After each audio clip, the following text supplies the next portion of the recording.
Tract-O-Lite. It's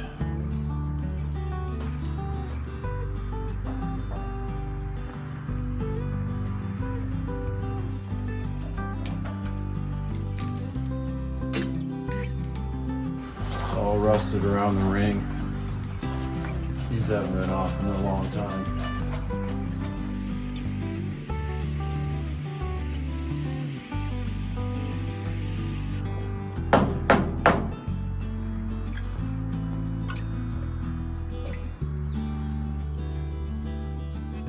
Wow.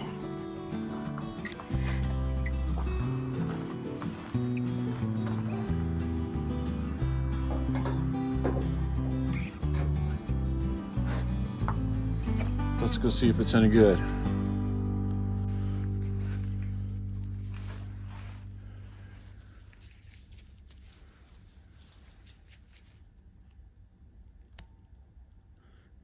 Nothing.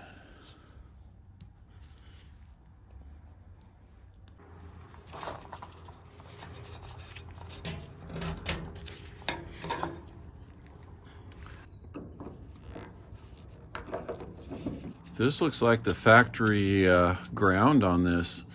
It's riveted to the inner housing here.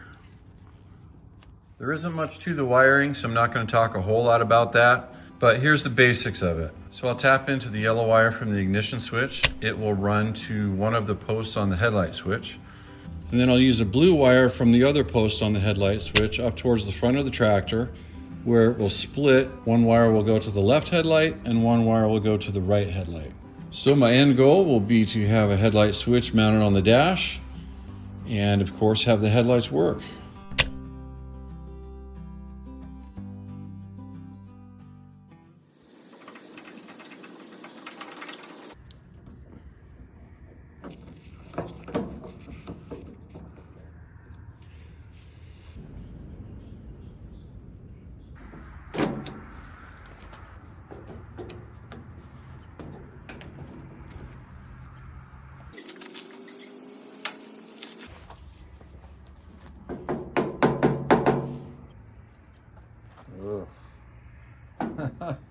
Get a close look at this one. We got hornets and spiders.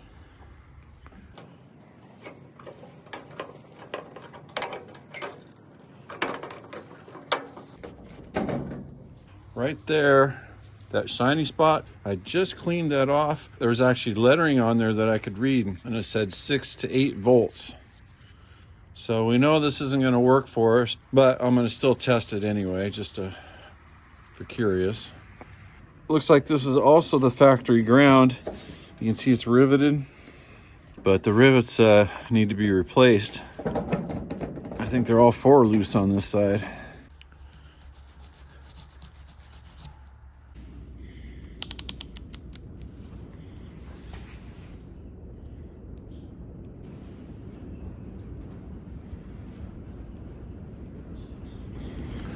Okay, that one should be good.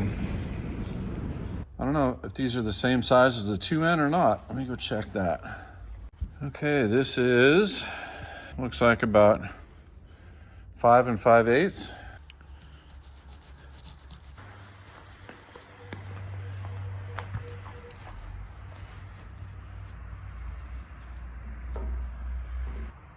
Same size.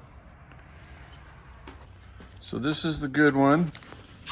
So I'm going to save this. This will be a spare for the 2N.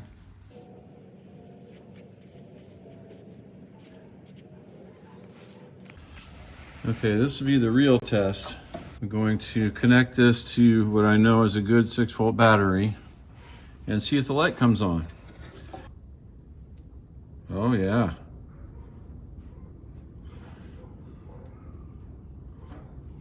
That's a good bulb. I found this on a shelf from a previous project. It's still brand new, and I think I can make this work. While I'm waiting for the light bulbs to arrive in the mail, go ahead and get these buckets cleaned up. First, get them soaking real good with some simple green.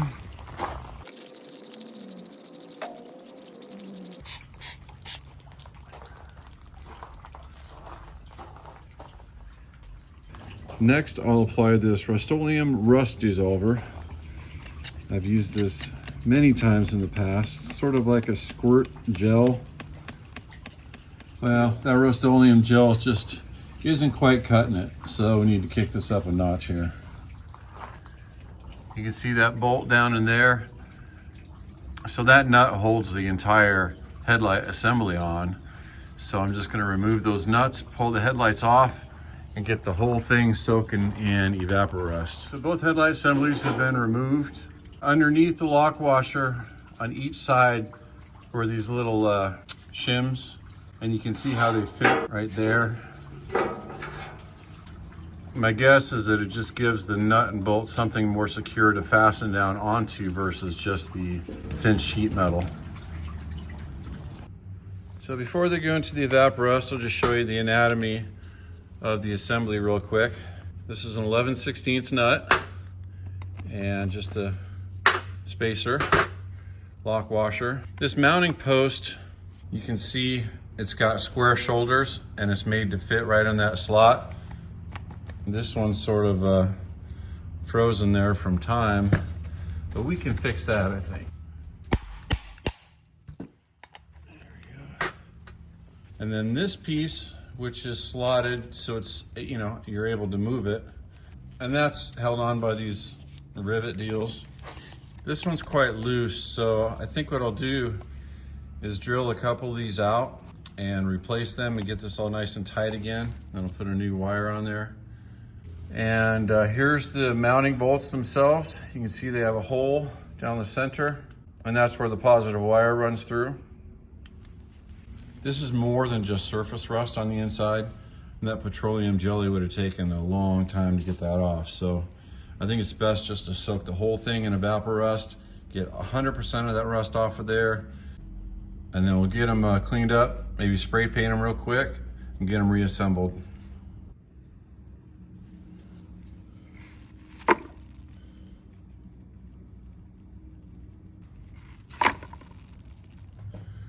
In they go.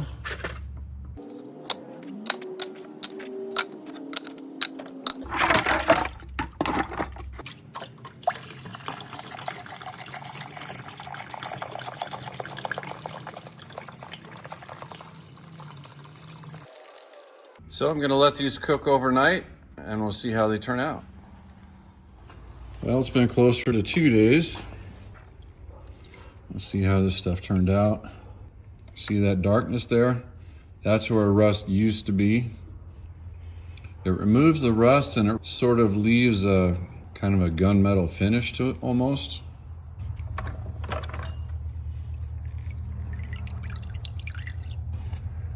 This was the bad one. See, all that rust is gone and it's just taking it down to the metal.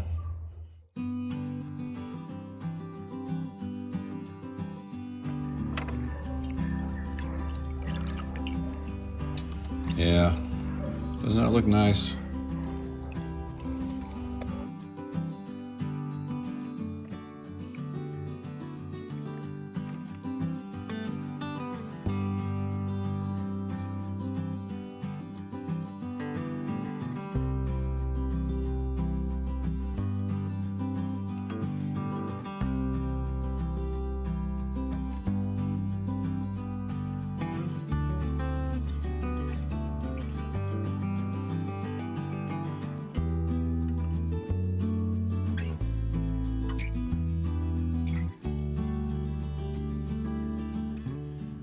All right, this stuff looks pretty good.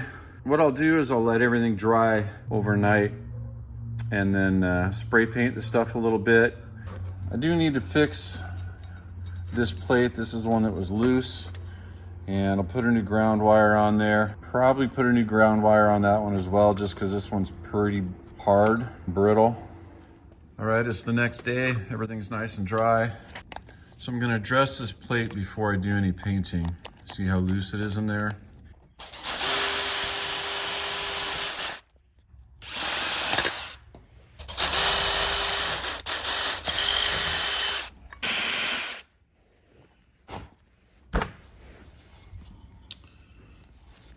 Okay, this is the one that was tight. So we're just gonna replace that one fastener so we can attach the new ground wire on the inside.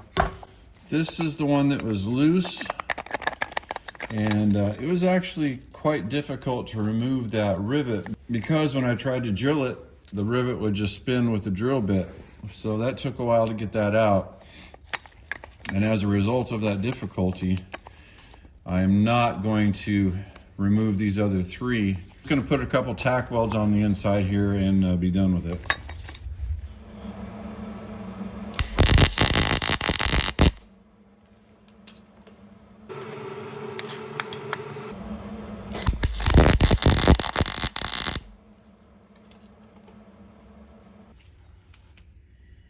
All right, done. That looks pretty good. Nice and solid now. I think that worked well. That was quite easy. Only took about 5 minutes total.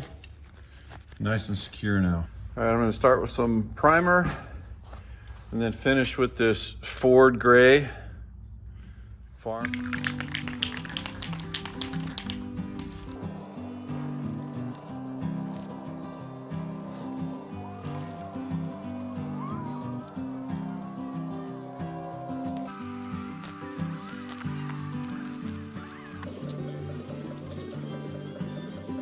I'm waiting for the paint to dry. I'll make 2 new ground wires.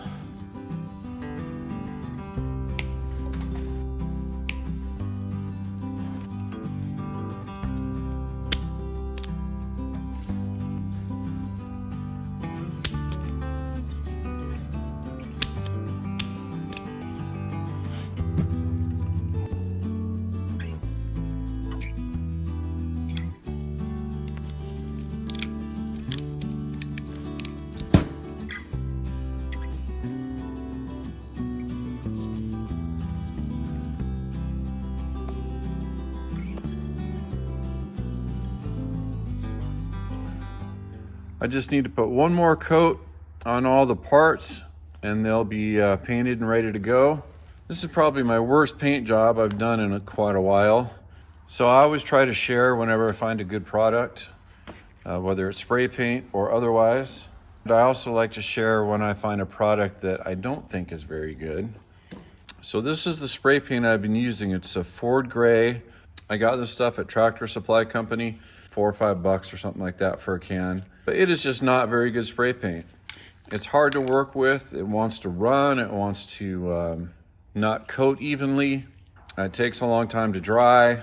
I think my preparation was satisfactory. I read the instructions on the can. Overall, it's just difficult to work with. So take my opinion for what it's worth. Rust-Oleum Farm Implement Spray Paint, not very good.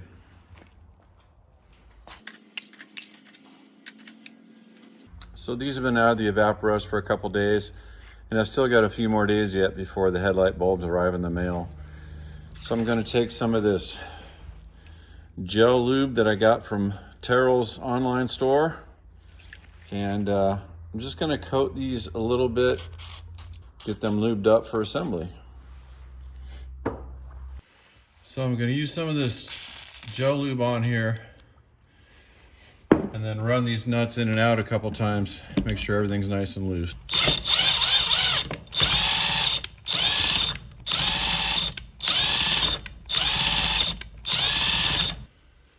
Oh yeah, good.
So it's all wired in. Blue is 12 volts, black is ground, both sides. The headlight buckets are even adjustable now like they should have been before. Okay, everything's wired in and I should have 12 volts when I turn the headlight switch on. And we do. Let's see if I can hold that there. Headlight switch off. Headlight switch on. Excellent. Let's test the other side. Headlights on. Off. On. Off. All right, the headlights arrived today. Looks nice. I'll check it in a minute. Number 2. Looks like it's got screw-in posts like the old ones did. These are from Steiner Tractor. And they even sent some candy for me too. Go ahead and check both of them before I put them in. Good. Good. Good job packing, Steiner Tractor.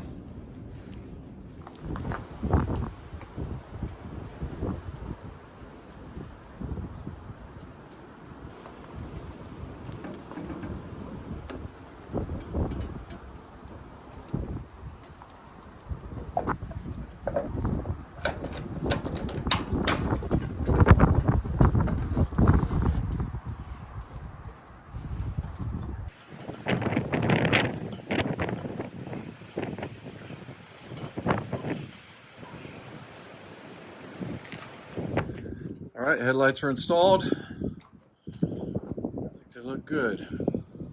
Let me hit the switch and see if they work.